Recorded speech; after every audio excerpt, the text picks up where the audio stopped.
In this video, we'll use the Square of 9 training software to draw roadmap charts.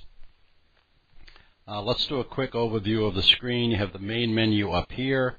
In a subsequent video, we're going to use the training software to provide the information that you need to square price and time, and also explain the purpose and use of rotations and the look ahead function. The first thing to look at is the chunks accessory function on the bottom left of the screen. When the screen pops up, it defaults to about 140 bars. That's about 6 months of daily data and about 1 month of hourly data.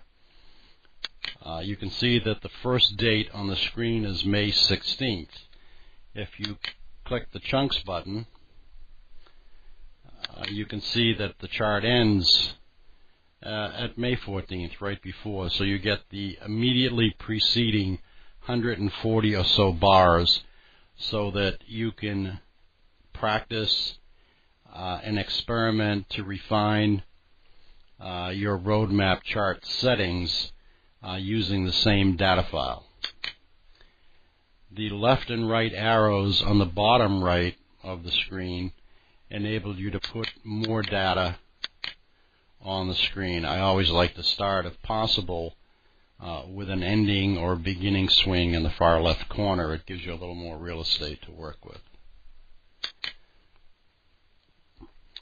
Everything on the left-hand side of the screen is solely for the purpose of drawing roadmap charts. And let's get right to that. Basic rule of operation, you right-click on a low, so we'll go to this first swing on March 14th, and we'll right-click because it's a low, and we'll then jump to the top of that swing, the end of the March 14th swing, and the beginning of the July 13th swing. So now we have a low and a high.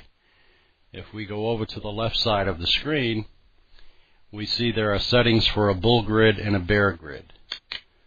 In this case, we're going to draw a bull grid. So we highlight the bull grid radio button. We can see that the starting date of the bull grid is March 14th, and we can also see below that the starting date of the bear grid is going to be 7/13. Once you have your settings in place, you simply click on grid. We can see that the default settings don't produce a very good roadmap chart, so the first place we want to go is to degree factor, and we'll experiment with different degrees. Alright, this one seems to work fairly well. And now we have a bull grid. Alright, what is a roadmap grid? A roadmap is the application of the square root theory to charts.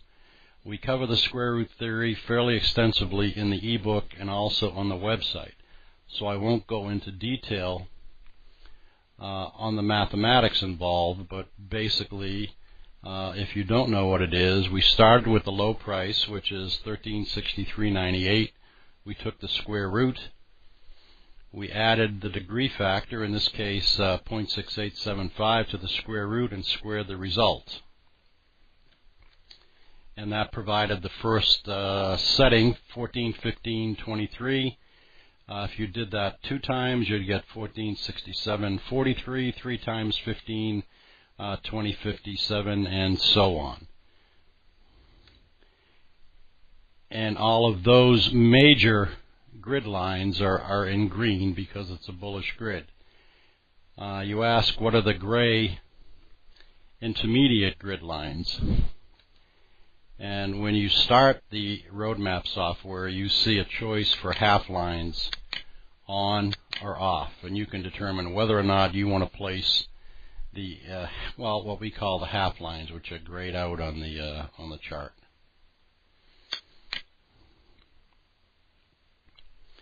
If you wanted to change this to a bear grid, then you would click the ghost line on the bull grid, the grid button on the bear grid, and go up to the main menu and click grid, and we swap from a bull to a bear grid.